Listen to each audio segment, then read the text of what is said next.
Ta-da! I'm back. Didn't have the mic. There was a package came that I ran to grab quick, and I also grabbed this book. Remember, I wanted to show you my new hand lettering book. I did get a tiny break to get started in it, and one of the things it has you do is a lot of copying first, and then once you copy the style, to play with it a little bit. So I needed to have tracing paper, and can you see? So I traced some pretty little things. And again, tracing paper's super easy. I probably got this at like Joann's or Michael's. We had it a lot when we were kids. I don't see it around as much. So I actually used the tracing paper straight in the book, put it over the picture. And like here is my alphabet I played with. And once I was happy with this alphabet, and it was really just skinny upstrokes, fat downstrokes, made it a little bit mine. And then I went over some words that I wanted to use in my happy planner. So I did goals, mission, smart, God, pray, read. So I just practiced a couple of the words that I wanted to use first. And then I grabbed my paper, and probably nobody has one of these. I had a small one of these. I did take art lessons when I was a kid. These boards are fabulous. It's a nice hard particle kind of board. They have a fancy clip now. You just pull this clip. So you push down on it. Ta-da! And it's this big clip here, so you can clip your paper in. So like this was my first page. See if I can do this holding all this stuff for you. And then I just... Oh yeah, I totally did it that way. Keeping it real. Hold it there, and then that held it steady, right? So it's not jumping around. You could probably do it still in your journal. I like to do, if I'm going to do a lot of decoration of with writing, not with stickers. Stickers doesn't matter, I leave it in the book. But if I'm going to do a lot of writing, I'll do it on here. Even if it's notebook paper, I like to do it here. It just keeps it more steady, nice, and it's a big flat surface on my lap or the table or whatever, so I don't have to worry about my markers messing up anything on the table. And you can see, let me get this back out of here. So first I just wrote the word mission. I do believe we talked about mission in one of our really early videos. So I stopped and really discerned how I was going to do this. I don't have a spiritual director yet. I'm still looking for one. And so, but I thought mission, what is my mission that I wanted to come up with? Like, why am I doing this show? Why am I in formation with the Franciscans? And I just went with the most basic Catholic definition of mission. I said to help myself and others grow closer to God. That's what I wanted to do. And how was I going to do this? I literally just wrote this down. I believe I've been reading the Baltimore Catechism a lot lately. How I was going to do that? Know God, love God, serve God. And I was like, whoa, where did that come from? I did spend time in adoration yesterday, but that even surprised me that just popped right out. Like, how am I going to get closer to God? Know Him, love Him, and serve Him. And that makes total sense. So I ran with it a little bit. So I'm totally going to redo these sheets, but we'll talk about that in a second. So, okay, and I had written know truth, love truth, serve truth. Truth and God to me are interchangeable words. That was something that came up kind of at book club yesterday. So, and know truth, and then I wrote out what the SMART goals were. This is probably why I'm going to redo it eventually. Because I wrote them out and didn't like write something next to them. This should have been a separate thing to help me ponder it, like a scratch paper or something when I was coming up with my goals. So remember, I wanted something specific, measurable, attainable, relevant, and timely. Well, I know it's relevant because I already picked knowing truth as one of my things. So what I picked for knowing truth was going to my formation meetings, fraternity meetings, going to the book share. The book share has really been helping me. And remember, I kind of joked about reading Francis, the early documents, volume 1. I'm totally going to do that. And I got the page count and I divided it up by 12, and it looks like it's going to be 50 pages a month. 50 pages a month is totally doable. I was pretty excited about that. So 50 pages a month, at least.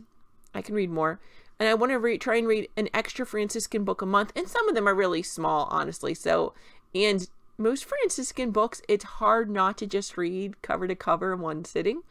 So that I don't think that's really going to be a problem. So one extra Franciscan book a month. So the things I'm adding, really, it's keep doing what I'm doing. And I want to add, read some of that Francis one every month, read one extra Franciscan book a month, and then make sure I go to one Franciscan retreat or class sometime during the year. One extra one. So a seminar, a workshop, something like that. So to try and find them. And there's already a couple options. I'm just not sure which one I'm doing, but I want to make sure I do one every year. That really grows because normally they're regional, so I'm reaching out to a larger community even than my fraternity. If somebody from my fraternity grows, I usually end up getting to know them better, but getting to know the region better is awesome as well. One of the beautiful things about the Franciscans in my area, at least, is there's English-speaking fraternities, Korean-speaking fraternities, Spanish-speaking fraternities, and an ASL fraternity, so that I know a teensy bit of ASL and a teensy bit of Spanish. And so maybe, I can start crossing that barrier a little bit more to the other groups as well. Totally looked at speaking Korean. That's a down the road goal. And maybe I'm just going to learn a few phrases at first. There's some things I'd like to be able to communicate with them. Because you don't want to always expect everyone to speak in English. So I want to learn a little bit at least of the other languages that are used by fraternities in my region. I think that is reasonable. And increase fraternity among the fraternities. Yeah, you get it. It's so Franciscan to want to be brothers and sisters with everyone and make everyone comfortable. And we've talked about that many times. A lot of times it's easier to study something especially this deep and meaningful in your native language. And so that's why I want to be able to communicate with others in their native languages at least a little. Okay, so my goal number 2 is back here. This one looks a lot nicer. I'm happier with how this looked. This one the first marker I tried was one of those really fat chisel tips, and I forgot how to use it. I should have played with the marker before I started writing on my page. But again, I'm still in the discernment stage, so I don't care that this looks a little junky. I'm going to tighten it up in the next couple weeks. So number 2, to love truth. I love going to the first Saturday devotion and praying to Our Lady and spending that time. So that means I'm getting adoration in at least once a month. And that's at least once a month an extra mass in confession. So I do think that's working towards loving truth. Finding a spiritual director. We know that's been a goal of mine for a while. And I want to spread out Liturgy of the Hours. So what I end up doing a lot of times is doing them both at night. I can do Office of the Readings, evening prayer, and night prayer. I can do all of those like after supper, and that's reasonable time-wise, but that's not reasonable to my day. I'm making an excuse kind of because I'm praying the Franciscan Crown Rosary as soon as I get up, and I really need to do one of these. And so maybe, that takes up a lot of time in the morning. Maybe sometime in the afternoon, I'm going to do one of my Liturgy of the Hours. Right now, they're so condensed, I just feel like I'm not enjoying them. And enjoying is probably the wrong word, but I'm not celebrating them. I'm not really, it's kind of becoming a task. Like I need to squeeze them both in at the end of the day. That's the problem. And then that leads to scrupulosity, right? Like, oh no, it's such and such o'clock. I have to get these in. I have to get them in. And that gets crazy. So I need to get at least one done earlier in the day. And if I have time to do the 2 at night, wonderful. But if not, at least I've got one in the morning, one in at night. If I can squeeze in at least a third, beautiful. And that's how I'm going to start with the loving truth. That's at least what I'm discerning so far. Serve truth. Anytime I go to the store, I want to also shop for donations for the homeless. I do it a lot of the time, but not all the time. And I need to be, and that makes you more creative. Like when we go to BJ's, we've started buying books for kids to donate to the shelter. And I think we talked about, I've seen where laundromats are now having little reading libraries, or I could start a little reading library in my neighborhood. So kids' books are always a great thing, because not every kid gets to own their own books. And so it's nice to have beautiful, true, faithful books. They don't necessarily have to be religion, but, maybe not all wizardry and demons. Supposedly there's one out now where kids can conjure their own demons. Like, no. Let's get kids some really wholesome books, right? And get them out there in their hands. So I want to start doing just every time I shop, or maybe even have a little notebook where I can write down, oops, I shopped and this store didn't have something for charity really. And so I'm going to get it later, that I'm keeping track of it. Because when I buy for me, I'm going to buy for them. I just think that's a way to serve God. I need to volunteer at least once a month at church. I'm going to try and vlog at least 5 out of 7 days. I might change that down to 4 of 7 as a minimum. I'd like to give you 5, 6 a week, but we're going to say 4 because I'm also going to start writing, and I'd like to do 20 pages a day, 5 days a week. See how specific and time driven I'm going? And I would like to set aside like a set aside time, at least 3 hours once a week for painting. That just needs to get done because otherwise I'm trying to squeeze it in. And then when I do it, I'm so like the Holy Spirit, it's like a dam bursting, and sometimes it's great, but it's a little intense, and it can happen. Like my family's like trying to do something, and I'm like, no, I have to paint now. And nobody needs that. So I'm going to try and set aside a specific time to paint. And maybe like Friday at 3 o'clock, that would be a good time. You know, I could start it like from 1 to 3 and then do the Divine Mercy, or start the Divine Mercy and paint afterwards. That could be a beautiful devotion to try. So it was just kind of interesting that that's where my New Year's resolutions ended up. Yeah, and it's funny because like the health goals didn't end up on here. And honestly, I have an app that keeps track of my health goals, keeps track of my heart rate, my number of steps. It keeps track of my food, my calories, my weight. So I kind of didn't feel like I needed that in my planner. If you do, I mean, feel free to add them. I'm not judging that. I'm just saying I'm not doing it because I have an app that is tracking those things every single day. So that's something off my plate, kind of. Like I am doing it, and those are my goals, but it's taken care of somewhere else. So I don't need to junk this up. For me, this is clean, easier tasks. I mean, like, of course, I want to do my chores. Like, you know, the other stuff that we've been working on it, and I'm keeping track of it in an app. I'm keeping track of it in the planner already, so I don't feel a need to do this. So whether you're using a 3-ring notebook, you could be using a composition book, you could be using a happy planner, whatever you're using, what I want to challenge you to do, of course, I left it downstairs, is put your mission statement with a brief summary of your goals, not all the detail written out, but the brief summary of your goals. I want that to be the first page. So when you open your planner every morning, don't flip right to the tab. Open it every morning and see your mission.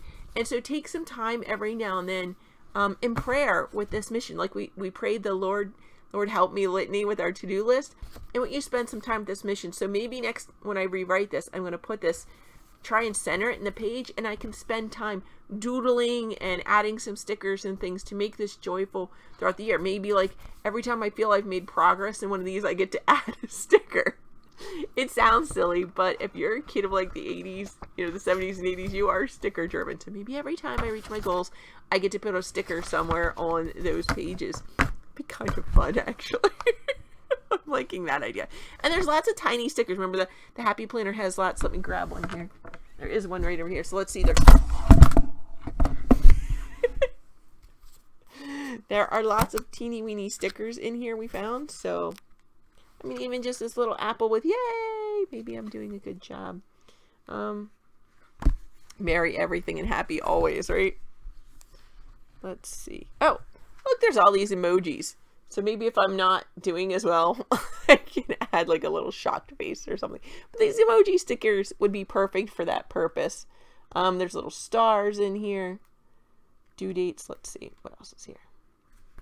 Oh, I thought I had my finger on one. Oh, nope. These are little notes. So maybe if I find something challenging, I can also write a note to myself. I can write a note of encouragement to myself, or with the particular challenge of, and if one of these is being like a real thorn in my side challenge, I can start a new page in here where I write that down, so that when I go to adoration, I have written down what I need to pray over and really seek help, the Lord's help with. So if I have that written down, what the challenges are that I'm finding, what the stumbling blocks are, then I know exactly what I'm going to pray for. I can choose. Remember, like we said, I could choose the correct mystery from the rosary to focus on for my meditation based on what the challenges are that I'm finding in my to-do list.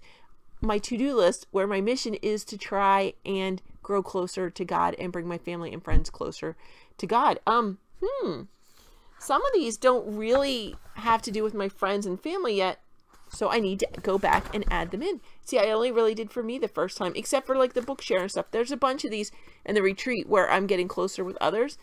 So under the know truth, I kind of had that, but the serve truth and love truth, don't really have any community building ones, like pray with your spouse, pray over your children, read one of these books maybe with your kid. If you have a child that's turning into adulthood, maybe you could take them on a retreat with you, or ask a neighbor's son or daughter if you're really close with them and they're a young adult. Encourage them to start going to adult retreats. Remember, we talked about that difficult time as a young adult, transferring from going to the teen and youth retreats into the adult retreats. So maybe invite a young adult along to a retreat with you. A half-day retreat is a great way to start because it's no pressure about rooming arrangements and stuff. So that's probably going to be more comfortable for them to start with a half-day retreat. There's actually one coming up in February that I'm looking at. So that could be a really great idea. See, I love brainstorming with you all. Okay.